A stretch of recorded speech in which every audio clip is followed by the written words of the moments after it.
자, 다음 얘기로 넘어가 보겠습니다. 자기가 잘못한 줄 모르고 날뛰던 남성에게 사법부가 엄중한 잣대를 들이댄 얘기를 들려드리겠습니다. 이상은 기자, 무슨 일이에요? 네, 부산에 사는 남녀 이야기인데요. 네. 이 부산에 사는 남녀는 동거를 하는 그런 사이였습니다. 네. 1997년부터 사귀기 시작해서 네. 1998년에 남성이 구입한 그런 아파트에 함께 들어가서 동거를 시작을 했는데요. 네. 그런데 이 17년이 지난 시점이죠. 2013년에 네. 이 남성이 다른 여성과 바람을 피웁니다. 아하. 그래서 결국 동거녀에게 발각이 되는데요. 네. 그런데 참 뻔뻔스럽게도 이 여성이 그 바람을 피운 여성과의 관계를 청산할 것을 요구를 하자 네. 적반하장격으로 이 동거녀를 폭행을 합니다. 아이고. 그래서 결국 남성은 이 폭행 혐의로 이 동거녀에게 벌금 200만 원을 물어주게 되고요. 네. 그런데 이 여성은 그래도 계속 이 남성에게 좀 미련이 남았던 모양인지 네. 그 폭행 사건이 있고 나서 거의 직후에 이 남성의 주민등록증을 가지고 네. 구청에 가서 혼인 신고를 합니다. 아. 그런데 이후에 오히려 갈등이 심화가 되는데요. 네. 다음 해 2014년이죠. 이 남성은 이 혼인신고가 이제 됐으니까 네. 다음 해에 남성은 이혼 청구 소송을 제기를 합니다. 네. 그러면서 이 혼인신고서 위조 혐의로 여성을 이 부산지검에 형사 고소를 하는데요. 아하. 여성은 이렇게 주장을 합니다. 이 혼인신고서를 작성하는 과정에서 동거남의 승낙이 있었다. 이렇게 주장을 하고 결국 법원은 여성에게 무죄를 선고를 합니다. 아, 여성의 주장에 손을 들어준 거네요, 네, 법원이. 여성의 편을 들어준 건데 네. 그러자 이 남성은 아예 아파트에 이 현관문 비밀번호까지 바꿔버립니다. 뭐라고요? 네. 아니, 못 들어오게 하려고 현관문 비밀번호 바꾼다고요? 아니, 이게 정말 요즘 시쳇말로 찌질남이네요, 진짜. 네, 뭐예요, 이게 진짜. 찌질남 중에서도 찌질남인 것 같은데요. 네, 네. 이렇게 현관문의 비밀번호를 바꿔버리고 이제 별거를 하게 이릅니다. 네. 그러자 이 법원에서는 남편은 이 여성과 이혼을 하고 네. 위자료 1,000만 원에 재산 분할 2천만 원을 하라고 판결을 내립니다. 아, 그런데 이인철 변호사님, 앞서 이제 쭉 이상재 설명하다가 네. 이 동거녀에게 바람핀 게 발각이 됐고 남성은 그때 오히려 동거녀 적반하장식으로 동거녀를 때렸는데 그 폭행 혐의로 벌금 200만 원 받았잖아요. 네. 이후에 여성이 그 남성의 주민등록증 가지고 구청에 혼인신고한 거는 제가 볼 때는 이상 기자는 뭔가 미련이 남았을 거라고 하는데 사실 17년 살았으면 이건 부부 아니에요? 살짝 부부 아니에요? 부부죠. 그렇죠. 근데 부부인데 우리가 좀 구분해야 될 게 남녀가 좋아서 만나는 동거가 네. 있고 부부처럼 사는 걸 사실혼이라고 하고요. 아하. 부부가 혼인신고까지 해야지만 법률혼이 됩니다. 네. 법률혼이 돼야만 법적으로 완벽하게 보호를 받을 수가 있거든요. 아하. 근데 단순 동거 같은 경우에는 아무런 법의 보호를 받을 수가 없습니다. 사실혼 같은 경우는 중간 정도의 보호를 받고요. 네. 근데 이 사건에서 이 남편은 이 혼인 자체를 무효로 해달라고 소송을 했어요. 아하. 왜냐하면 혼인 자체가 무효가 되면 자신이 위자료 책임도 없고 재산분할 책임도 없거든요. 근데 법원에서는 이 여성이 혼인신고한 걸 유효로 받습니다. 아하. 왜냐하면 네. 혼인신고라는 것은 남편과 아내 둘의 다 의사가 합치가 돼야 되는데 네. 아내가 같이 살고 있었고 아하. 남편의 묵시적인 동의를 받은 것 같다고 네. 판단한 것 같아요. 그리고 네. 남편이 이를 알고도 바로 이의제기를 하지 않았기 때문에 여성이 일방적으로 신고한 것도 유효로 받기 때문에 아하. 두 사람은 법률상으로 부부고요. 법률상 네. 부부기 때문에 당연히 남편의 위자료 책임과 재산이 있으면 재산 분할도 해줘야 되는 거죠. 네.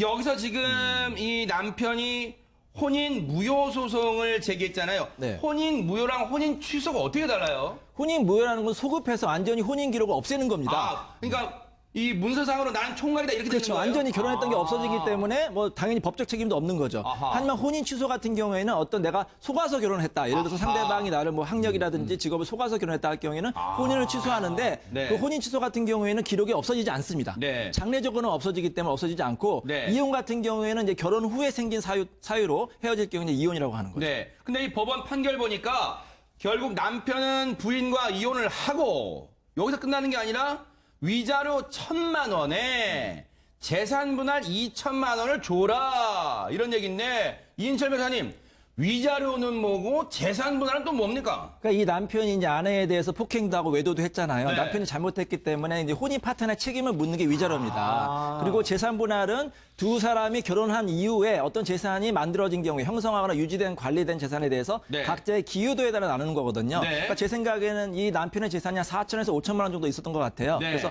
그의 절반이 2천만 원 정도를 재산 분할을 줘라 이렇게 판결 내린 것 같습니다. 네. 이수정 교수님 앞서 이 여성분이 동거녀와 자기의 같이 살던 동거녀 입장에서는 자신과 같이 살 남성이 다른 여성과 내연 관계에 있던 게 드러난 것에 대해서 문제 제기를 했는데 오히려 맞았잖아요. 그런데도 8월 달인가 2023년 8월 달인가 가서 혼인 신고를 하잖아요. 그거는 뭘까요? 이렇게 혼인 신고를 하면 이 남자가 정신 차리겠지. 혹시 그런 마음이 있었을까요? 그런 마음도 아마 있었을 걸로 네. 보여요. 그런데 이제 아무래도 10년 이상씩 이렇게 동거를 하다 보면 네. 사실혼 관계, 본인은 아마 부인이라고 틀림없이 생각을 했을 거거든요. 네. 그런데 혼인신고가 안 돼 있다 보니까 네. 내가 이러다가 그 이제 바람 피는 것에 의해서 나의 지위를 모두 상실할 수도 있겠다라는 위기감 이런 것 때문에 이제 혼인신고를 한 게 아닌가. 아하. 그리고 사실 법원에서 이제 인정한 것처럼 네. 사실상 묵인했던 게 아닌가 이런 네. 생각이 사실 듭니다. 아하. 뭐 인재해가지고 이혼 소송 제기할 때까지 사실 거의 6개월 이상 걸렸거든요. 네. 그렇기 때문에 서류상에 사실은 이제 부인이 올라가 있다는 사실 모를 수가 사실 없습니다. 그렇기 네. 때문에 이제 그런 부분에 대해서 아마 법원에서 네. 지금 인정을 한 것이 아닌가 싶습니다. 네. 그러면 법원이 이인철 변호사님, 애초 남편이 혼인 무효 소송까지 제기했지만 법원 입장에서는 딴소리 마세요. 지금 보니까 우리 재판부 올 때는 당신이 잘못한 거 이렇게 생각한 거예요, 지금? 그렇죠. 소위 이제 괘씸죄가 적용이 된 것 같아요. 딱 법원이 보기에도 남편이 너무 잘못했고 아내는 불쌍하잖아요. 뭐 사실 엄밀히 보면은 이 혼인신고 자체를 조금 이상하다고 해서 혼인 무효로 판단할 수도 있었거든요. 그래서 아하. 법원이 봐서는 법이 물론 이제 법을 형식적으로 적용하는 것도 중요하지만 우리 가정법원 같은 경우는 이 실질을 봐요. 누가 잘못했고 누구를 보호해야 되느냐. 네. 거기에 따라서 이제 법 적용을 좀 달리할 수도 있거든요. 아하. 제가 보기에도 우리 법원이 굉장히 법 적용을 잘한 것 같습니다. 네. 실질적인 이제 법 취지를 구현한 것 같고요. 그래서 네. 남편이 잘못했기 때문에 당연히 아내에 대해서 위자료도 지급을 하고 네. 재산분할도 2천만 원 주라고 했는데 좀 제 아쉬운 건 뭐냐면 좀 액수가 작은 것 같아요. 그래요? 아직까지도 실무에서 위자료가 너무 적거든요. 그러니까 좀 위자료 액수 좀 높여줬으면 좋겠습니다. 김목준 의원님, 예. 무엇보다도 이 여성분이 같이 이제 동거했던 여성분이 이제 이혼을 하면서 그냥 갈라서면서 네. 위자료와 재산 분할까지 받았지만 그것보다 더 중요한 게 17년 동안 믿었던 마음의 배신감, 이 느낌 배신감은 어떻게 할 거예요? 그렇죠. 또 제가 보니까 아까 뭐 이수정 교수님 말씀하셨지만 이 여성분이 두들겨 맞고 폭행을 당한 이후에 구태여 가서 혼인신고를 한 거는요. 네. 법적인 아내로서의 보호를 받고자 하고 또 권한 행사를 하고자 했던 의도가 오히려 그 사람에 대한 미련보다 더 많았을 걸로 추정이 돼요. 네. 예, 그렇게 좀 보여지기도 하고요. 네. 이제 참 이 같은 남자 입장에서 17년이면 진짜 작은 세월 아니거든요. 그렇죠. 네. 강산이 2번 아닙니까? 네. 예, 이제 그럼에도 불구하고 다른 여성도 만나고 중간중간에 네. 또 단짓도 해놓고 네. 방귀 낀 놈이 성낸다 말 딱 네. 맞아요, 여기에 지금. 그러면 남자로서 당당하게 네. 끊고 맺고 정리할 거 하고 잘못했으면 잘못된 거 하고 줄 거 네. 있으면 주고 그렇게 가야지. 네. 이게 뭐 아니, 얼마나 치졸해요. 치졸하게. 현관문 네. 비밀번호를 바꾼답니다. 그 현관문 뭐 비밀번호 바꾸도 들어갈 수는 있겠죠. 근데 뭐 네. 이 여성분도 치사하니까 네. 안 들어간 것 같은데 남자가 어렵고 힘들 때도 남자로서의 향기는 좀 있어야죠. 아하. 네? 왜 이렇게 그 악취가 납니까? 이게? 그러네요. 네. 근데 애초에요. 남성이 혼인신고를 그러면 왜 안 해주려고 했을까요? 인철 변호사님. 뭐 뻔한 거 아니겠습니까? 혼인신고해주면 본인이 위자료도 줘야 되고 재산분할도 줘야 되니까 혼인신고 안 하는 경우가 많아요. 특히 이제 재혼하실 경우에 좀 주의점을 알려드릴 텐데요. 네. 이 예를 들어서 남편은 재산이 많고 아내는 재산이 없다. 결혼하게 되잖아요. 뭐 처음엔 잘 살다가 남편이 그 재산을 다 빼돌리는 경우가 있습니다. 자신의 네. 자식들한테. 네. 그럼 아내 같은 경우는 혼인신고 안 하면 남편이 돌아가셔도 본인이 10년, 20년 살아도 재산을 한 푼도 못 받을 수가 있어요. 그러니까 네. 반드시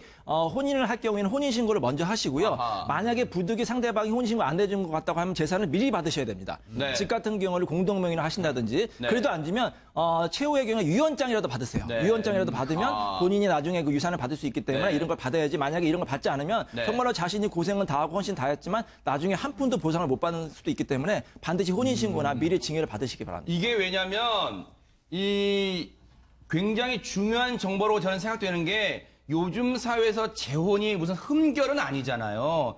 어쩔 수 없이 재혼을 해야 되고 또 재혼이 필요한 가정이 있을 거란 말이에요. 그런 분들에게는 반드시 법률적 이런 상식이 필요해 보이긴 하는데 그렇다고 해도 지금 이 경우에서요, 보세요. 이 남성은 17년 동안 살아놓고 여성을 배반하고 못 들어오게 하는 치졸한 방법하고 게다가 나 너와는 혼인 자체를 무효로 삼고 싶다. 17년 전으로 돌아가고 싶다. 어떻게 이런 뻔뻔한 행동을 할 수 있는 거예요? 무슨 3종 세트예요? 뭡니까 이게? 아니, 이제 그러니까 법원에서도 네. 남성이 신청한 이혼은 인정 안 해줬어요. 아하. 우리나라는 저 유책주의잖아요. 그렇죠, 네. 그 속된 말로 이제 방귀 낀 사람이 성내는 건 네. 안 된다는 얘기 아니겠습니까? 네. 근데 이 여성이 요구한 이혼은 승낙하면서 네. 자, 한 번은 이제 이혼 여성이 승소. 네. 그다음에 위자료 주라고 그랬죠. 2번이겠죠. 네. 세 번째 재산 분할도 해줘라. 네. 그러면 여성한테 압도적으로 3대 0의 승리를 안겨준 거거든요. 엄밀히 얘기하면. 네. 돈이 뭐 적고 많고는 떠나서요. 네. 그리고 차제에 좀 하나 말씀드리고 싶은 게 네. 있는데요. 뭐 제가 사는 동네 의정부에서 일어났던 일이지만 얼마 전에 네. 저 젊은 친구들이 장난 삼아서 저 혼인 신고했잖아요. 네. 그래가지고 나중에 알고 보니까 결혼하려고 보니까 본인이 유부남 유부녀가 돼 있어갖고 이거 난리 났던 적 있지 않습니까? 네. 가서 이제 조금 전에 우리 이인철 변호사님 말씀하신 것처럼 혼인 무효 소송을 하려고 그랬더니 네. 그게 승낙이 안 됐어요. 굉장히 어려워요. 그래서 결국은 이혼으로 처리하는 형태로 가가지고 그 가족관계 등록부에 혼인관계 등록부에 그 네. 어찌됐건 흠결이 생겼잖아요. 아하. 이런 일이 없도록 젊은 사람들이 네. 그냥 그 한순간의 기분에 의해서 혼인신고 네. 퍽퍽이 하는 거 네. 이거 정말 조심해야 될 것 같습니다. 예. 이수정 교수님, 지금 이 여성이요. 저는 그런 생각이 들어요. 오히려 내연녀와 바람을 핀 게 발각이 된 이 남성이 적반하장으로 이 동거녀를 폭행했잖아요. 만약 이 여성이 적극적으로 법률적 대처를 안 하고 그냥 이른바 매맞는 아내로 만약 계속 살았다면 정말 이 가정 아마 파탄 났고 이 여성의 인생도 어찌 됐을지 모를 것 같아요, 진짜. 글쎄요, 이 여성이 뒤늦게나마 정신을 차리고 네. 이혼 소송을 제기한 건 전 잘한 일이라고 봅니다. 근데 특히 폭력 같은 경우에 부부간의 폭력 같은 경우에는 상습화될 가능성이 굉장히 높거든요. 그렇기 때문에 이 계속 바람피는 남자에게 매달리고 뭐 어떻게든 이제 굴복을 해가지고 뭐 관계를 유지하려고 했었더라면 네. 사태가 더 심각해질 수도 있었다 이렇게 아하. 보입니다. 근데 이인철 변호사님 요즘 사실혼 관계로 지내시는 분들이 참 많잖아요. 네. 그러면 그분들이 앞서 말씀하신 법적인 보호 범위는 어디까지가 되는 겁니까, 그러면? 일단 사실혼이라는 것은 결혼을 했다는 거잖아요. 네. 근데 만약에 사실혼으로 살아도 나중에 헤어질 경우에는 위자료하고 재산분할 받습니다. 네. 상대방이 그럼 위자료하고 재산분할 안 주려면 뭐라고 하냐면 네. 우리는 사실혼도 아니다. 단순 동거라고 주장하거든요. 네. 단순 동거 같은 경우에는 위자료 재산분을 못 받습니다. 그러니까 네. 반드시 부부라는 증거를 좀 가지고 계셔야 돼요. 예를 들어서 결혼식 사진이라든지 아니면 호칭이라든지 여보라는 호칭이라든지 네. 그런 증거가 있어야지만 나중에 재산을 받을 수가 있고요.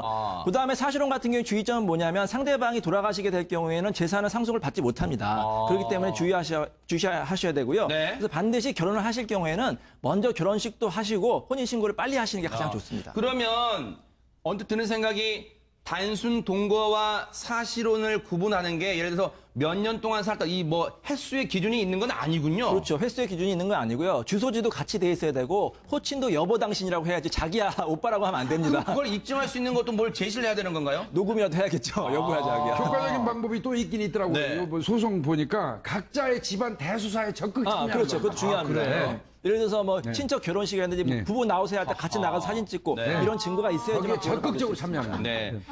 이 또한 정말 중요한 정보라고 생각됩니다. 사실혼 관계에 계신 분들도요, 나중에 어떤 살다 보면 갈등 관계가 분명히 생길 거란 말이에요. 그 과정에서 법적인 국가의 보호를 받기 위해서는, 사법부의 보호를 받기 위해서는 이런 점들이 필요하다는 점을 좀 명심하셔야겠습니다. 어쨌든 정말 남자 입장에서 참 부끄럽습니다. 이런 치졸한 남성들이 좀 많다는 게 부끄럽고요. 그래도 법원이 따끔하게 엄중한 잣대를 들이댔다는 점은 좀 반가운 것 같습니다.